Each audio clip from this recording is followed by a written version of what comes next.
বিশ্বের সর্বশ্রেষ্ঠ খুনি শেখ হাসিনা।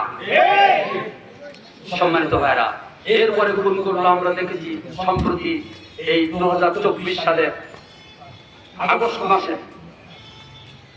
যুবক ছাত্রদের, তৌহিদি জনতাদের, ছাত্র জনতার মিছিলে গুলি করে অসংখ্য মানুষ হত্যা করেছে, হাজারো মানুষ, সহস্রাধিক মানুষ হত্যা করেছে এই 2024 সালের আগস্ট মাসে। সম্মানিত ভাইরা, আল্লাহ রাব্বুল আলামিন এই হাসিনার কর্মকাণ্ড সব আরশে আজিমে বসে দেখছিলেন। তিনি আছেন না নাই? তিনি হাইয়ুল কাইয়ুম, চিরঞ্জীব এবং চিরস্থায়ী। যে আল্লাহ এই জালেম শাসক ফিরাউনকে লোহিত সাগরে ডুবালেন, নমরুদকে নামনা মশা দিয়ে দুনিয়া থেকে লাঞ্ছিত করে বিদায় করে দিলেন, সেই আল্লাহ আছে না নাই? আমরা কত দোয়া করেছি, আল্লাহ আর নির্যাতন সহ্য করে পারা যায় না। সাইদ সাহেবকে তারা মেরে দিল, আমাদের নেতৃবৃন্দকে ফাঁসি দিল।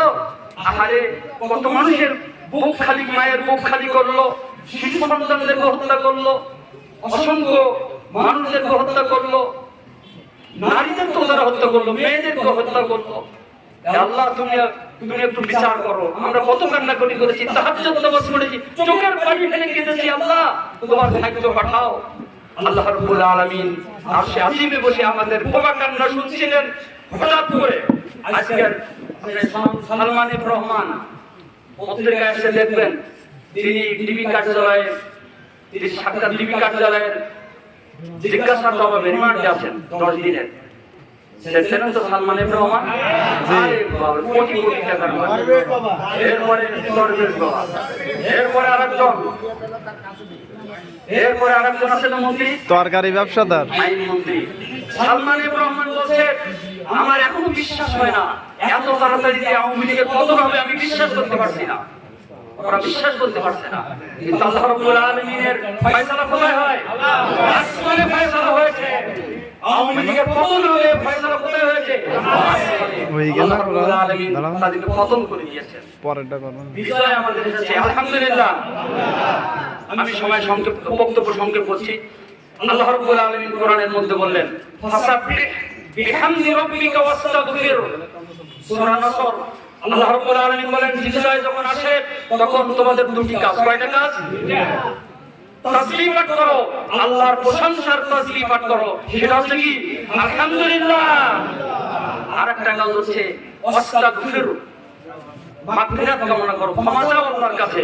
অনেক ভুল হয়ে গেছে, ভয়ে বিপদে আমলে, মামলা হামলার ভয়ে ঠিক মতো জামাত ইসলামের বইটাকে আসতে পারি নাই, রিপোর্ট রাখতে পারি নাই, ইয়ানাত দিতে পারি নাই, মিছিলে যেতে পারি নাই। অনেক ত্রুটি হয়ে গেছে না? ইসলামী আন্দোলনে গাফিলতি করে ফেলেছি, ওজোর আপত্তি পেশ করেছি, অজুহাত পেশ করেছি যে আমি সাহেব যেতে পারবো না, এই সমস্যা, সেই সমস্যা, অমুক সমস্যা, এরকম বলেছি না বলি নাই? অনেক ত্রুটি হয়ে গেছে। বিজয় আসার পরে আল্লাহ রাব্বুল আলামিন বললেন যে ওয়াস্তাগফির, যে ত্রুটি তোমাদের হয়ে গেছে, এই ত্রুটির জন্য আল্লাহর কাছে মাগফিরাত কামনা করো, যে আল্লাহ অনেক ত্রুটি করে ফেলেছি, তুমি ক্ষমা করে দাও। বিজয় এসেছে, এখন আর ত্রুটি করবো না। দুর্বার গতিতে ইসলামী আন্দোলনকে এগিয়ে নিয়ে যাওয়ার জন্য আমরা জান প্রাণ দিয়ে কাজ করবো, রাজিয়া জিতে দেবো ইনশাআল্লাহ। এই জন্য মাগফিরাত, এই জন্য মাগফিরাত কামনা করা।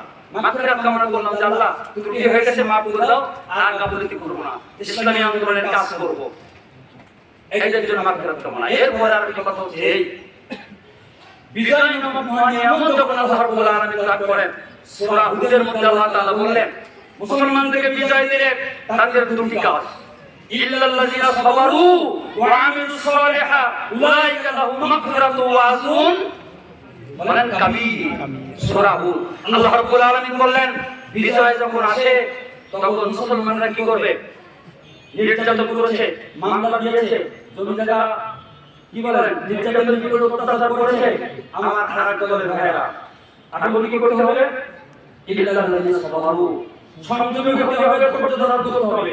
আমাকে মেরেছে, আমার বিরুদ্ধে মামলা দিয়েছে, আমার কাছ থেকে টাকা পয়সা নিয়েছে, লুটপাট করেছে। বিজয় আসার পরে মুসলমানদের কর্তব্য হলো ইল্লাল্লাযিনা সাবারু, ধৈর্য ধারণ করা, সংযমী হওয়া, প্রতিশোধ নেওয়া যাবে না। বিজয় হচ্ছে আমাদের জন্য প্রতিশোধ। যে বিজয় আমরা পেলাম, এটাই হচ্ছে প্রতিশোধ। মক্কা বিজয় রাসূলুল্লাহ সাল্লাল্লাহু আলাইহি ওয়াসাল্লাম বললেন যে বিজয় আমরা পেয়েছি, মক্কা বিজয়, এটাই কুরাইশদের বিরুদ্ধে আমাদের প্রতিশোধ। আজকের হাসিনার পতন, দেশে ছোট বিষয় নয়, খুবই বড় একটা বিষয়। কতটা একটা জিনিস দেশ থেকে পালানো আওয়ামী লীগ চিরজীবনের জন্য নিশ্চিত হয়ে গেল। সম্মানিত ভাইরা, দেশ থেকে তাদের কর্মী বাহিনী রেখে, মন্ত্রী এমপি রেখে, দল বল সব রেখে পালিয়েছে, তাদের কথা একটু মানে সম্মানিত ভাইরা, এইটাই হচ্ছে তাদের আমাদের আমরা পরিচয় এই নিয়ে আসে। এখন ধৈর্য ধারণ করতে হবে, সংযমী হতে হবে। আমরা হামলা করা যাবে না, ঘর বাড়ি বানানো যাবে না, লুটপাট করা যাবে না। আমাদের প্রতিবেশী হিন্দু ভাইরা আছে, তারা সহ আমরা মিলেমিশে দেশটাকে করবো। কোনো করবে তাদের ঘর বাড়ি লুটপাট করা যাবে না, দোকান লুটপাট করা যাবে না, তাদের উপর চড়া হবে না, মারধর করা যাবে না, গালিগালাজ করা যাবে না, তাদের কোনো প্রকার নির্যাতন নিপীড়ন করা যাবে না। তারা আমাদের প্রতিবেশী, হিন্দুরা আমাদের কাছে আমানত, তাদের জান মাল ইজ্জত আমরা রক্ষা করার দায়িত্ব আমাদের। অতএব বাংলাদেশ জামাত ইসলামী সিদ্ধান্ত নিয়েছে, ঘোষণা দিয়েছে, নির্দেশ দিয়েছে, জামাত ইসলামী নির্দেশ দিয়েছে, এই আমাদের বাংলাদেশের যে সকল হিন্দু ভাইরা আছে, কোন হিন্দু ভাইয়ের ঘর বাড়ি জ্বালানো যাবে না, পোড়ানো যাবে না, দোকানপাট লুটপাট করা যাবে না, তাদের মন্দিরে আক্রমণ করা যাবে না। যদি করে দুর্বৃত্ত কোন ডাকাত চক্র, দস্যু বদমাইশ, অসৎ লোক হিন্দু ভাইদের প্রতি আক্রমণ করে, লুটপাট করে, তারপরে আপনার অগ্নিসংযোগ করে, মন্দিরে হামলা করে, এটাকে প্রতিহত করার জন্য আমাদের পাহারাদারের দায়িত্ব পালন করতে হবে। ভাই সম্মানিত ভাইরা, অতএব দেশটা বিশৃঙ্খলার দিকে যাক। আপনার ষড়যন্ত্র থেমে নাই, জানেন তো ষড়যন্ত্র, অনেক ষড়যন্ত্র চলছে। আপনার মেডিকেল, আপনার জুডিশিয়াল কু হয়েছে, সেটাও প্রতিহত করেছে ছাত্র জনতা। অনেক ষড়যন্ত্র হচ্ছে দেশের বিরুদ্ধে, দিল্লিতে বসে। এই ষড়যন্ত্র মোকাবেলার জন্য আমাদের সকলকে সজাগ এবং সতর্ক থাকতে হবে, ঠিক কিনা বলেন? আরেকটি কথা বলবো, সেটা হচ্ছে এই রাসূল করিম সাল্লাল্লাহু আলাইহি ওয়াসাল্লাম বিনা রক্তপাতে মক্কা জয় করেছিলেন। 8ম হিজরিতে 10,000 মুহাজির এবং আনসারদের নিয়ে তিনি মক্কা জয় করেছিলেন বিনা রক্তপাতে। মক্কায় প্রবেশ করে তিনি বলেছিলেন, হে কুরাইশবাসী, তোমরা আমার কাছে কেমন ব্যবহার আশা করো? মক্কা কুরাইশরা বলেছিলেন, আমরা আপনার কাছে ভালো ব্যবহার আশা করি। তিনি বলছিলেন, আজকের যারা ঘরে থাকবে তারা নিরাপদ, যারা আবু সুফিয়ানের বাড়ি অবস্থান করবে তারা নিরাপদ, যারা কাবা ঘরে অবস্থান করবে তারা নিরাপদ, বাড়িতে যারা অবস্থান করবে তারা নিরাপদ। আমি হে কুরাইশবাসী, আমি তোমাদের কাছে আজকে সেই কথাই বলবো যে কথা বলেছিলেন হযরত ঈসা আলাইহিস সালাম তার ভাইদেরকে। তার ভাইরা আমাকে ঈসা আলাইহিস সালামকে হত্যা করতে চেয়েছিল, কয় ফেলে দিয়েছিল। মিশরের গভর্নর হলো ঈসা আলাইহিস সালাম। তিনি যখন ভাইদের সাথে পরিচয় হলো, ঈসা আলাইহিস সালাম বলেছিলেন, সূরা ইউসুফের মধ্যে চলে আসছে কথাটি। রাসূল বললেন, আমি সেই কথাই বলবো যে কথা ঈসা আলাইহিস সালাম বলেছিলেন, সেটা হচ্ছে এই লা তাসরিবা আলাইকুমুল ইয়াউম ইয়াগফিরুল্লাহু লাকুম। রাসূল বললেন, হে কুরাইশবাসী, তোমাদের বিরুদ্ধে আজকে আমার কোনো অভিযোগ নাই, আল্লাহ রাব্বুল আলামিন তোমাদেরকে ক্ষমা করে দিবেন।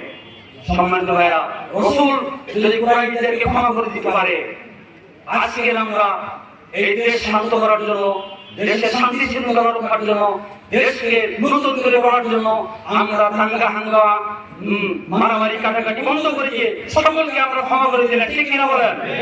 ক্ষমা করে দিই সবাইকে। এরপরও যদি কেউ মারামারি করে, দেশের বিরুদ্ধে ষড়যন্ত্র করে, সেটার কোনো প্রতিবাদ করা হবে ইনশাআল্লাহ, তার দাম ভাঙার জবাব দেওয়া হবে। সম্মানিত ভাইরা, করেছো, ক্ষমা করে দিলাম, আর কোনো প্রতিশোধ নেই। রাসূল করিম সাল্লাল্লাহু আলাইহি ওয়াসাল্লাম কুরাইশদের বিরুদ্ধে কোনো প্রতিশোধ নেন নাই। সম্মানিত ভাইরা, এইজন্য আসুন আমরা সবাই মিলে দেশ গড়ি। অনেক কাজ বাকি রয়ে গেছে। আমাদের এমন কোনো ভুলের কারণে যেন আমাদের এই বিজয় হাতছাড়া না হয়ে যায়, এই জন্য সজাগ এবং সতর্ক থাকতে হবে। কথা বুঝতে পারলেন? কোনো ভুলের কারণে আমাদের জামাতের নির্দেশনা হচ্ছে আমাদের সজাগ এবং সতর্ক থাকতে হবে। কোন ভুলের কারণে যেন আমাদের এই বিজয় হাতছাড়া না হয়ে যায়, ষড়যন্ত্রকারীরা আবার জগদ্দল পাথরের মধ্যে ঘাড়ি চেপে না বসে, এই জন্য সজাগ থাকতে হবে। রাজি আছেন তো সবাই ইনশাআল্লাহ? চোখ কান নাক মুখ খোলা রেখে সবাই সজাগ থাকবেন, সতর্ক থাকবেন, বিশৃঙ্খলা যাতে না হয় সেদিকে খেয়াল রাখবেন। প্রতিবাসী হিন্দু ভাইদেরকে আপনারা খোঁজ খবর নেবেন, তাদের সাথে যোগাযোগ রক্ষা করবেন, মন্দিরে প্রয়োজনে পাহারা দিবেন। আগামীতে দুর্গা পূজা হবে, কোন গরমের সাথে তারা নিরাপত্তাহীনতায় না ভোগে, আপনারা তাদের পাশে দাঁড়াবেন। রাজি আছেন তো সবাই? আর কথা লম্বা করবো না, সকলেই ভালো থাকুন, সুস্থ থাকুন। দেশ গড়ার কাজে আমরা সবাই আত্মনিয়োগ করি।